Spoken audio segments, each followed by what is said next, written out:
acuerdo? Vamos a seguir haciendo casos. Vamos ahora, en este caso, a suponer que baja la abstención.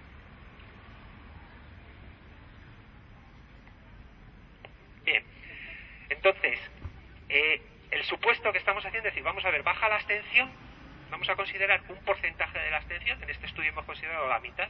Sabéis que siempre hay una abstención de infraestructura, son gente que no puede votar, enfermos. Bueno, vamos a considerar que la mitad de la abstención que hubo en Madrid, que eran personas descontentas y que podrían haber venido a votar a los partidos minoritarios. ¿Cómo votan a los minoritarios? ¿Cómo hemos considerado en este estudio que reparten el voto entre los minoritarios? Pues hemos considerado que se reparten en la misma proporción que se repartieron las personas que votaron a minoritarios. El mismo reparto porcentual. Hemos cogido esa mitad de la abstención, voto nulo y voto blanco, también lo hemos metido y lo hemos pasado a votar a listas minoritarias. En este caso, tenemos que, con ese 10% de votos más que supone esa abstención y esos votos blancos y votos nulos, PP y PSOE reducirían en 2 sus diputados, Izquierda Unida y UPyD pasarían a 3, o sea, triplicarían su participación. También estaríamos en un caso en el que no hay mayoría absoluta, y es más, la suma del porcentaje de diputados que tienen entre los dos es un 18%. Recordad, el 10% era el mínimo de número de diputados que se exigía para solicitar un referéndum en caso de pedir una reforma constitucional. En este simple caso estaríamos, si todo se repercutiera de la misma manera al resto de las provincias, estaríamos por encima de esa cifra. Este estudio que hemos hecho es un poco más arriesgado. Os digo, tiene sus premisas, pero bueno, sus premisas pueden ser discutibles y las podemos discutir con vosotros. Trata de valorar lo que es el voto útil. Sabéis que con el sistema que tenemos hay una tendencia a votar a las listas más votadas, no como voto que gane el mío, sino como voto que no gane el otro. Y eso es lo que llamamos el voto útil. ¿Cómo estimar el voto útil? Es difícil, pero hemos cogido una forma en la que pensamos que es buena para estimarlo, decir, ¿cuál puede ser el voto cautivo, el voto fijo, por ejemplo, que tiene PP? Pues voto cautivo del PP hemos supuesto que son los votos que obtuvo después del 11M. Después del 11M, PP obtuvo un 39,94% de los votos.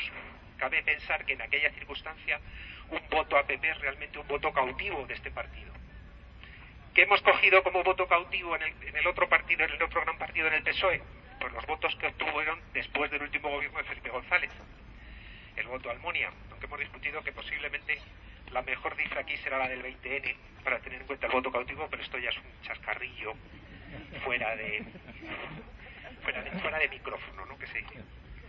Pues considerando estos mínimos y considerando que el resto llevando estos porcentajes a la situación actual, al número de votantes que hay, y considerando que les votan ellos y que el resto de los votos es ese voto útil que se reparte, igual que en el otro caso hemos dicho, proporcionalmente sobre las 35 listas restantes con la misma proporción que se les votó en las elecciones de 2008, lo que tenemos es que PP disminuiría en 3, PSOE disminuiría en 4, Izquierda Unida subiría en 4 y UPyD subiría en 3.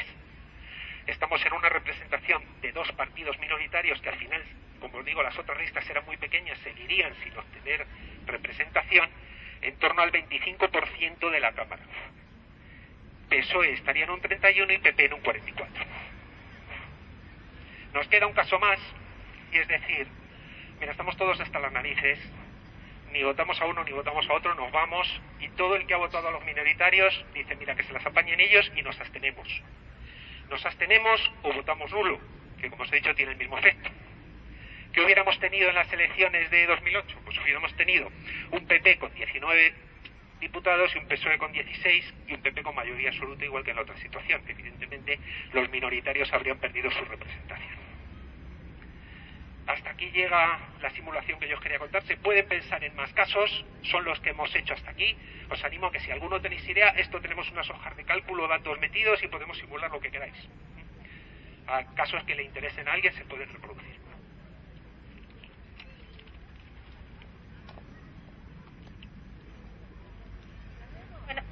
Bueno, ya llegamos al final de nuestra presentación sobre cuáles son las posibilidades de reforma de esta ley electoral. Y es que hay que decir que tras las elecciones de 2008, cuando se vio la enorme desproporción, en fin, hasta qué punto se había penalizado a las minorías, se solicitó al Consejo de Estado que emitiera un dictamen sobre cómo podía reformarse la ley electoral, pero esa petición de dictamen la planteó el Gobierno y dijo que fuera siempre dentro de la Constitución, es decir, reformando únicamente la ley electoral. Hay que decir que la ley electoral en España está regulada por una ley orgánica. ¿Qué significa esto? Una ley orgánica, para aprobarse y también para modificarse, requiere una mayoría absoluta, una mayoría absoluta del Congreso de los Diputados, es decir, la mitad más uno, eso como mínimo, unos 176 diputados. Por lo tanto, con ello basta que lo vote uno de los dos grandes partidos en conjunción con otros pequeños partidos dentro de la Cámara. ¿Qué se puede reformar de la ley electoral? El número total de diputados. Como sabéis, la ley electoral dice 350, pero sería plenamente constitucional bajarlo, por ejemplo, a 300 o cualquier cifra por debajo de los 350. Esto es lo que está proponiendo algún gran partido, por la idea de que el 15M lo que quiere y la ciudadanía es pagar menos cargos públicos. Sin embargo, cuando nos referimos a cargos públicos, no solamente nos referimos al Congreso de los Diputados, que toma las decisiones más importantes.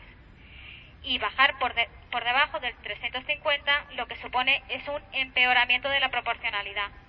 Supondría desterrar a las minorías de la Cámara y consolidar el bipartidismo y, por lo tanto, la polarización del voto y los problemas que vemos en la actualidad, el descontento social.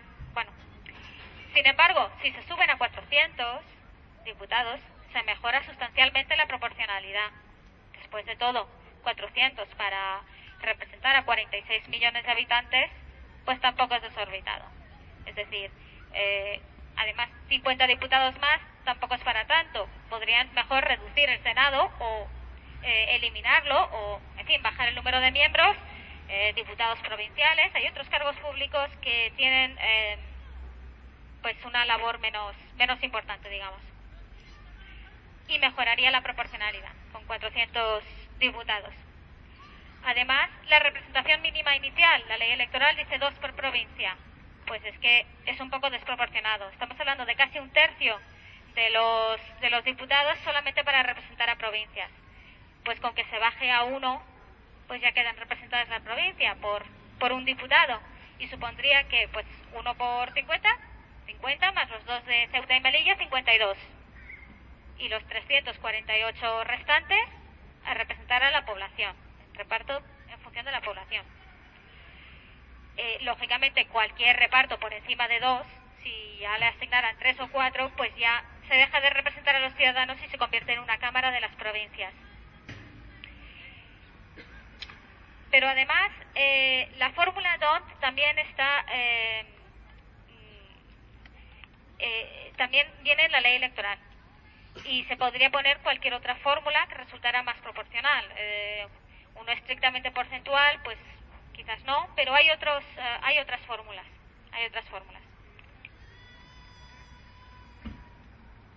Sin embargo, requeriría reforma de la Constitución, y una reforma de la Constitución en estos preceptos requiere dos terceras partes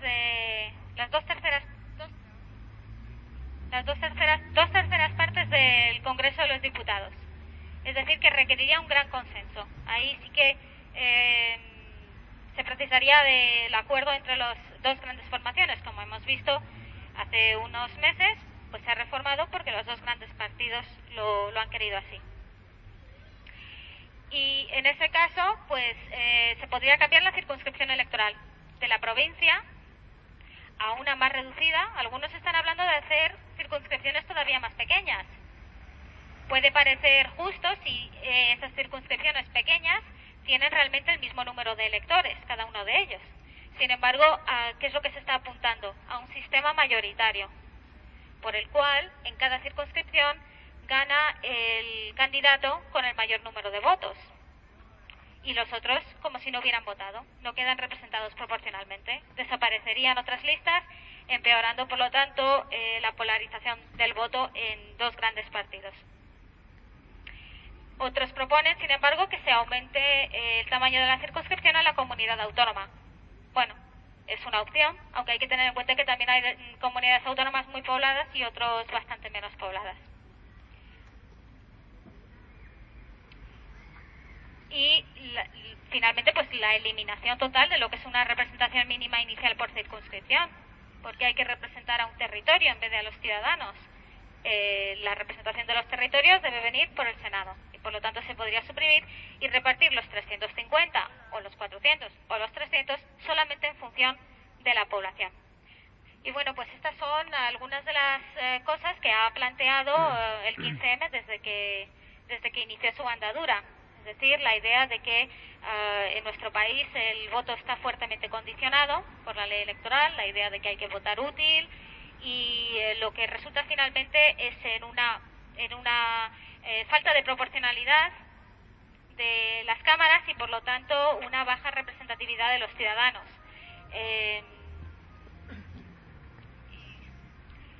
Y bueno, pues esta es la información y cada cual que saque sus conclusiones. Muchas gracias.